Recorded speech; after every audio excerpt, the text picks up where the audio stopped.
Welcome to the Champions Circle. We are here today to thank Liga de Justicia Abogados, Liga de Justicia Foundation, and all of our viewers on Conexcion Latina for all of the support that they've given us.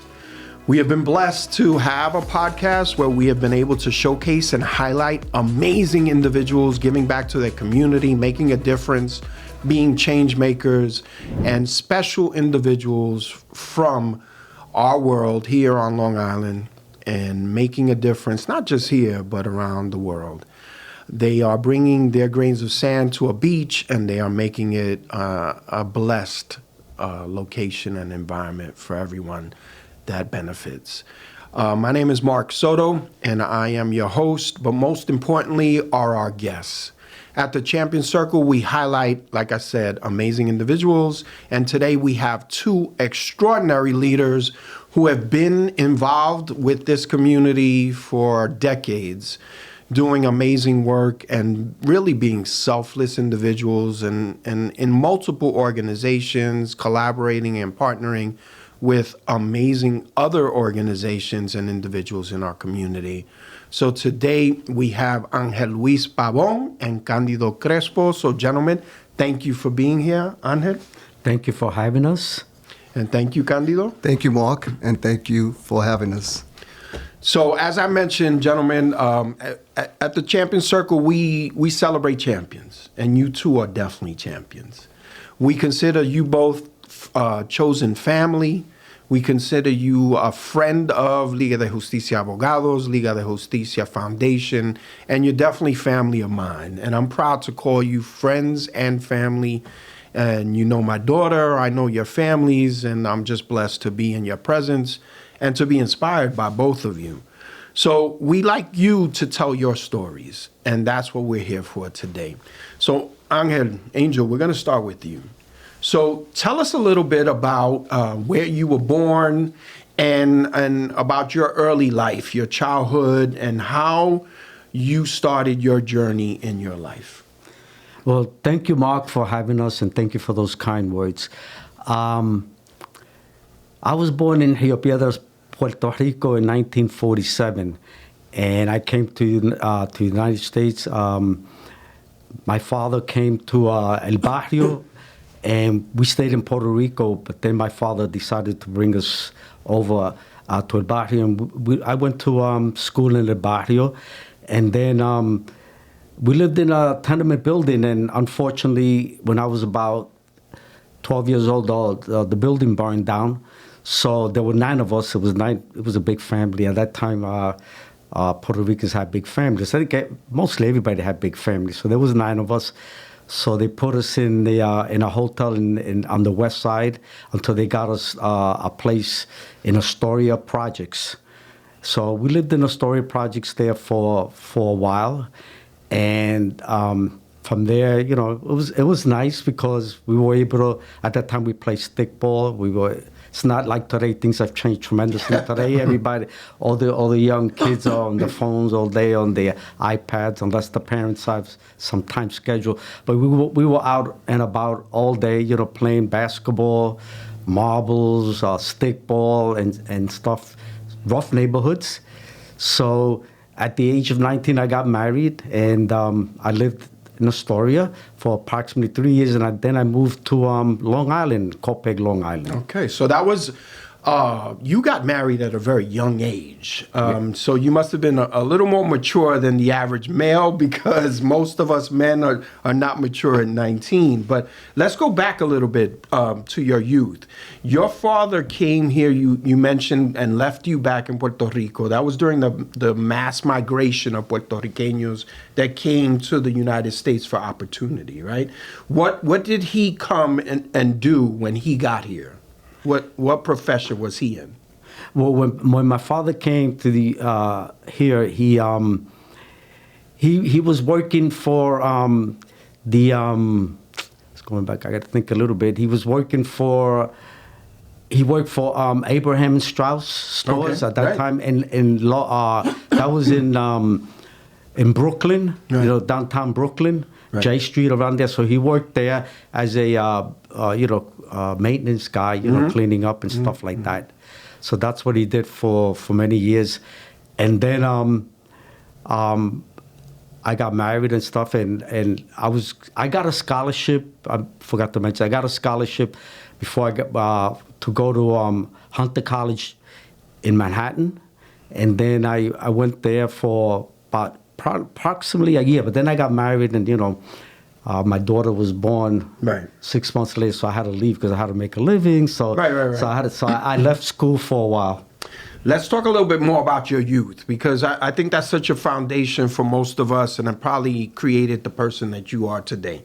When you came over at the age of 4, you still hadn't been in school in Puerto Rico, right? So you started your education in the United States. Correct. Did you find that you were able to assimilate and do well in school? Did you find a supportive educational system for you when you were in elementary school and middle school and all of those things?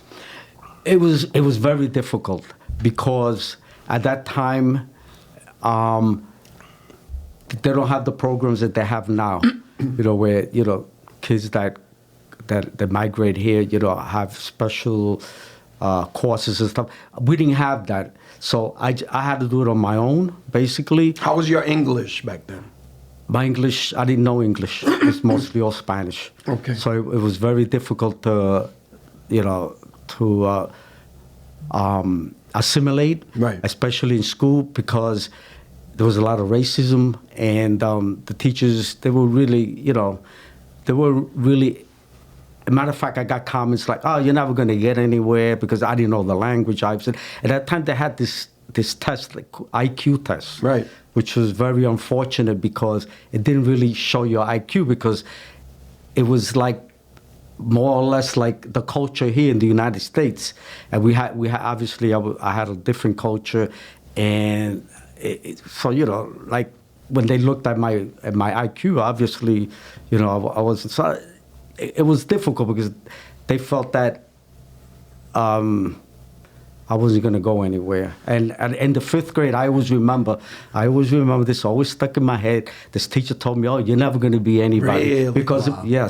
because of my I had the accent, and I was learning English, and this. That's too bad. Yeah. So you must have been very frustrated. You must have obviously found that maybe it wasn't as supportive as you needed it. But in what grade did you finally feel like you could survive and thrive and do well in the educational system? What grade did you finally feel comfortable and a little more confident? Okay.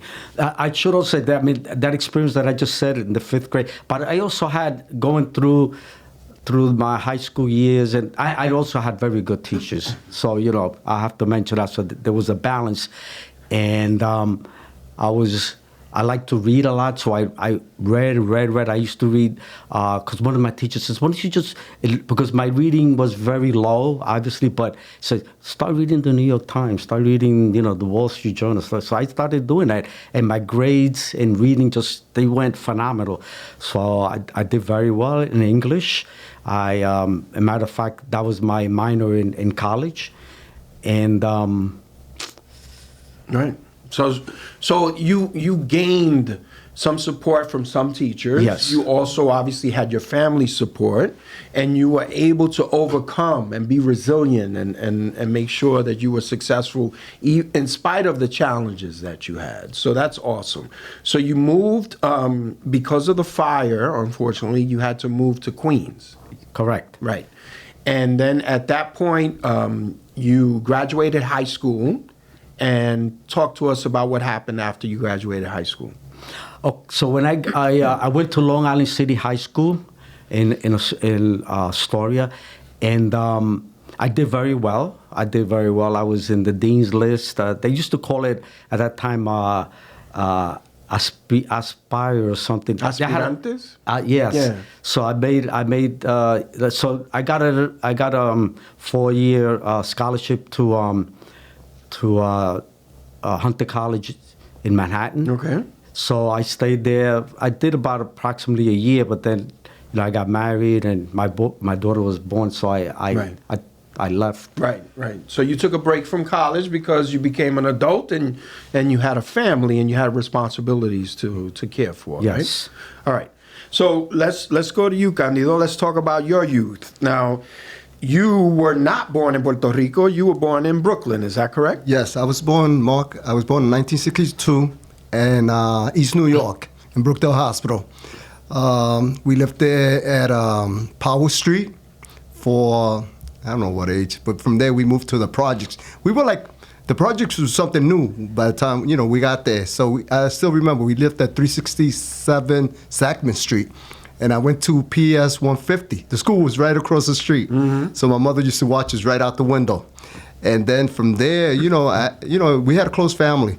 But let me go back. Living in Powell Street is funny because most of that time you have your family living with you. My grandparents used to live in the floor. It was like a 3-floor building, so they lived in the second floor. Okay. So it was lovely, Right. And for us, it was good because back then, we spoke English, but Spanish was used more in the house because my mother spoke English only when it was necessary. Right. My father spoke it a lot more. So all of us growing up had that Spanish language, being able to learn it, Now, Angel had a large family. How many brothers and sisters did you have? We had 4. Okay. It was 2 and 2. 2 females, 2 males. Mm. And, down the road, we went to, from there, we actually had an opportunity to move to Puerto Rico for 1 year. I think it was 4th grade. Okay. For 4th grade, we came back to Brooklyn. So wait, slap.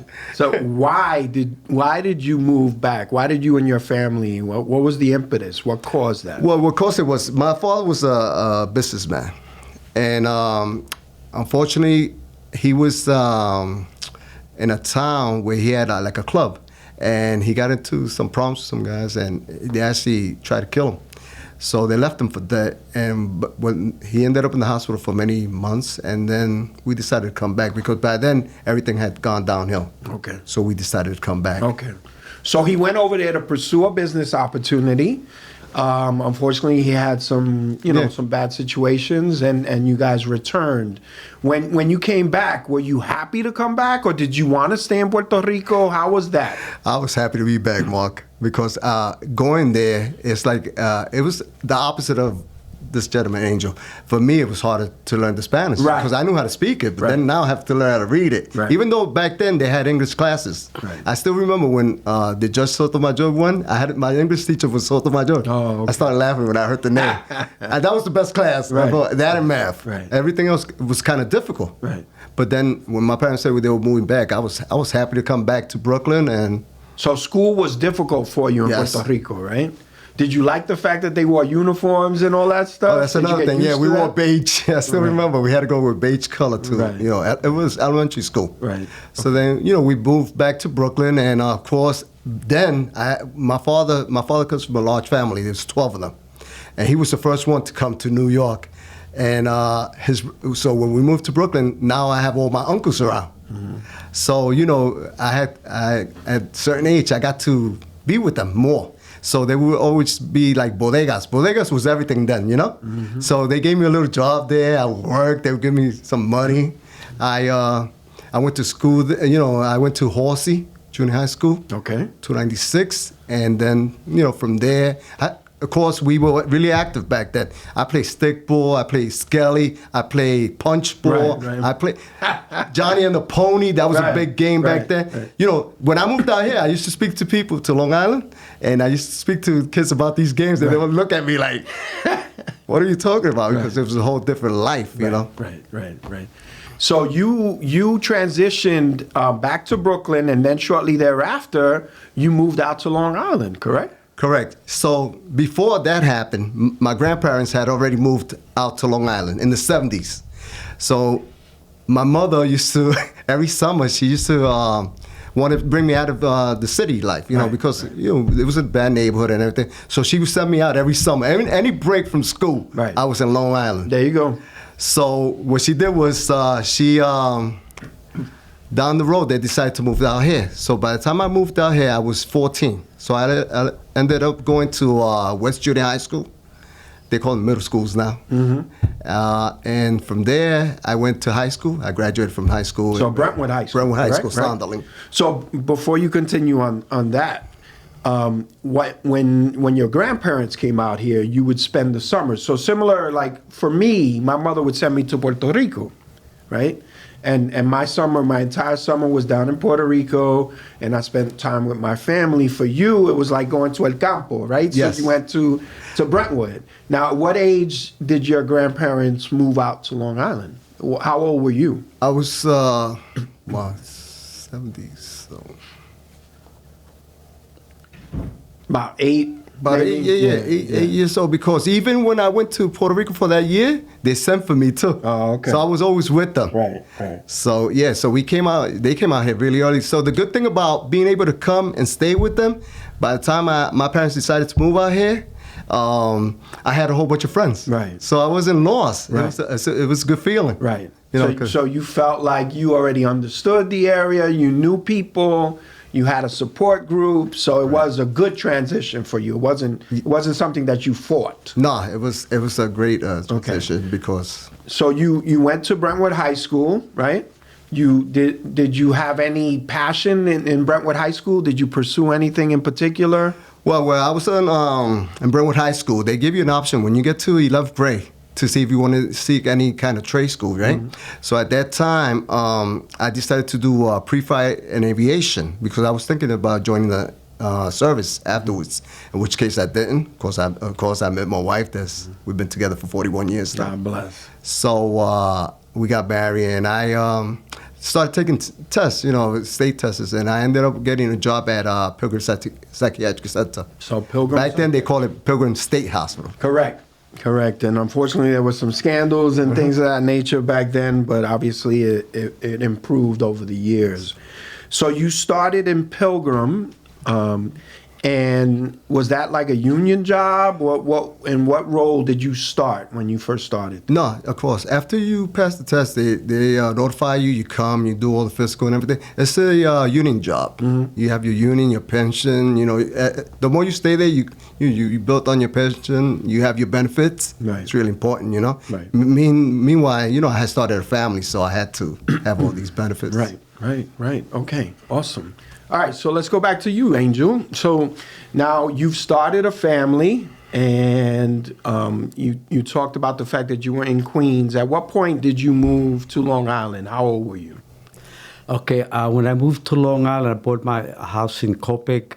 I was approximately 25 years old, and That's a tremendous accomplishment, to buy a house at such a young age. Yes. So you were able to save enough money for down payment and do something so important to be able to help to raise your family. Did you feel like it was a great accomplishment for you? Oh, yes, absolutely. I was the first one to buy a home in my family, because nobody had a home, and I kind of, bought the home, and then my family followed suit. Then my brother bought a home, and, Okay. And Copic, how diverse was it at that time? Copic was basically mostly Italian. Italian. There were no Latinos, very few, but now it's all diversified. Now you have Dominicans, and you have a lot of Polish. So the neighborhood has changed.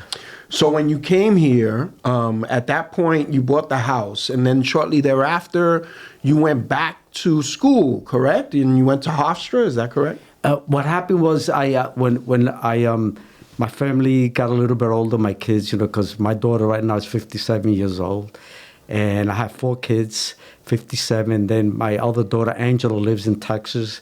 She's 55, and then Jason is 44, and Bobby is 40. So after, they got a little bit older, I went back to school to Hofstra University on a part-time basis. Okay. I always loved music, so I really wanted to major in music and stuff, but my wife she wasn't too comfortable with that, but because the musicians, they go out and they party at that time. Unfortunately, like in that era with Tito Puente, the big bands, Tito Rodriguez, Eddie Palmieri, Machito, and then it was a lot of drugs out, it was a lot of drugs and stuff. And unfortunately, musicians got involved with that. So my wife was not too happy about that. Right. So I said, I better change careers. So let's go back. Where did you develop your passion for music, and when did that start?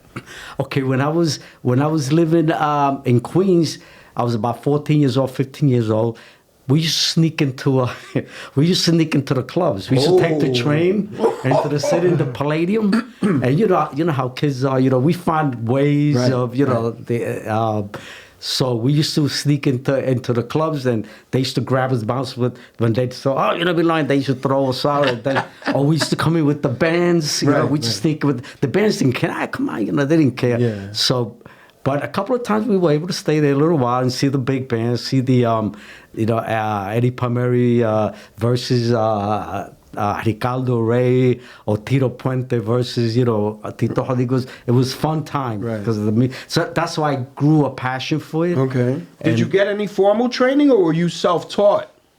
Actually, when I was in junior high school, I played the bass. Okay. The upright bass. And I had I had very good teachers in my life. She was very good. Obviously, I couldn't afford a bass or nothing. But she let me take this big thing. It was the upright, they call it a double bass, made out of wood, huge. So I used to take that into the train and bring it home. And she gave me that opportunity. And, and I developed a passion for music. So that's where the passion started. But once you moved to Long Island, did you continue playing? Did you continue practicing? Did you continue pursuing music in some way? No, I didn't because, like I said before, my wife was anti that. I wanted to, I didn't want to create any issues or try to keep my family together. So I said, and then I needed money, and it was tough. Music business is very tough. Right. So I said, well, how about accounting? Because you can make money during the tax season. I said I could make some money during the tax season. So I was working for the city. So I said, let me make some side money. And I started doing, tax returns. I took one of those fast courses in H&R Block and all that. So I worked for H&R Block a couple of years for them, and then I decided to start my own business. Okay, awesome. So you, at a young age, you bought your own home. At a young age, you started your own business. You obviously had a passion for music. Those are all great things that help make you the person that you are today. At what point did you get back into music? Because I know that you play now. When we do our parrandas, right? You're actually playing music. Right. So when did you get back into the music? Well, I did it as a hobby. Right. I got back into it wherever I could play, with the guys, and, I would do it as a hobby. I wasn't thinking of doing it as a career. Right. Because I was really doing my accounting. And I started going to Lehman College. There, I found out that they had a music program, because I did the research on all the colleges, state universities, as well as city universities, and I found that Lehman College had a great opportunity. Oh, I also went to Five Towns College in Long Island in Dix Hills, and I took a couple of courses in music theory, and I did some jazz. I did a couple of courses in jazz. But again, that was all like part of my hobby. I just wanted my hobby to be a good hobby, I guess. Yeah. I wanted to be good at what I did, because I always, like, if I took something on, I wanted to give it all that I could. I wanted to give it 100%. So you majored and you graduated from Hofstra, right, in accounting? Yes. Yes. And then how long after that did you actually start your own business? After I graduated from... I was doing taxes on the side while I was attending Hofstra University, because I had the training from H&R Block. They give you pretty good training in corporate tax as well as personal tax. But so I went to Hofstra, and I was doing getting my degree. And then after I graduated, I worked for a couple of accountants. Matter of fact, I worked for the first account I worked for was in Brooklyn, and this guy was so far advanced. He was really advanced because nobody was computerized, but this guy had computers everywhere. So I learned computers. I learned how to do taxes on computers, and I found out that now I could do twice as much in half the time. Right. Even maybe 1/3 of the time. Right. Because I could just, once you have the information in there, you could use the same information first year, maybe just tweak it. If they got divorced, they got married, they bought a home. So that was a good step to. And then I came to Long Island. When I was in Long Island, I worked for, after I left Brooklyn, the accountant in Brooklyn, I was so far advanced because this guy in Brooklyn was very advanced. He wrote books and everything, and he did seminars on taxes. So when I came to Long Island, I met another accountant in Montauk, and he hired me, and I computerized him because he was doing everything by paper. So I said, So I helped him computerize and put all the information that he needed. Awesome. Okay. So Candido, you had started at Pilgrim. Correct. Had you already met Anna when you started there, or did you meet after that? No, actually, when we first moved to Long Island, right? I had, you know how you meet all the kids, the neighborhood kids. So I became good friends with Anna's brother. Oh. So actually, Anna wasn't around the picture. Anna was sent to Puerto Rico to take care of her grandparents. Right. So she happened to come during the summer, and we met each other. And when she was going to graduate from high school, she was coming back home, and I decided to ask out. Wow. And one thing I left out, we used to go to Puerto Rico every year, my parents. Right. My father's from Aguadilla and my mother's from Cabo Rojo. Uh-huh. So back then, every summer, we used to go to Puerto Rico, too. And it was so different in Puerto Rico because people forget how poor it was back then. Yeah. I remember using letritas. Right, and that was a scary thing to me, being raised in New York. You go there and you got to go to the bathroom outside. Right. I was like, what? Yeah. So, those are things that our kids don't know now. Right. That existed in Puerto Rico, too. I remember being a child and having the mosquito nets that you had to put up every night, right? Moquiteros. Yeah. Right? That you had to, you tied it around the little nails. And you went on the bed and you were under there so that the mosquitoes wouldn't. Yeah, because nobody had screens. Correct. Was. It was actually doors with wood locks and behind them. Right. It was so different. And then they started doing concrete, and you go now and you're like, this is beautiful. Right. I mean, they went through some hard times, but it's nice now. So while you were at Pilgrim, were you already married? No, I actually got married in 1983. 2 years later. Okay. I got married to Anna. Yes. All right. And we lived in an apartment. Unfortunately, we had to move out from there because the couple was breaking up, right? So then we moved to another apartment, in which case we lived there 10 years. Okay. By then, we were getting ready to have our third child. So we decided it was time. Right. So we went and I purchased my first house when my daughter was 3 years old. And how old were you? I was about 25. Right. About 25. So both of you bought homes at a very young age. That's, that's a true American kind of story there, right? The American dream. Yes. Yeah, because, I look back now and I see the new generation. It's kind of almost impossible for them, right? Because even though now you actually need both the couple to work together, otherwise you ain't gonna get nowhere. Right. Back then, Anna had to stay home because by then my parents had left, passed away, and Anna's parents worked. So, we had to sacrifice different shifts. Mm-hmm. And then, during the time when the first two were born, she stood out of work for a while. And that's how we worked it out, but it was affordable. Correct. Now life is different on Long Island. Right. For any young couple, for any child graduating college. Right. It's hard. So you started in Pilgrim in what year? I started in Pilgrim in 1981. 81. I worked inpatient for 26 years. Right.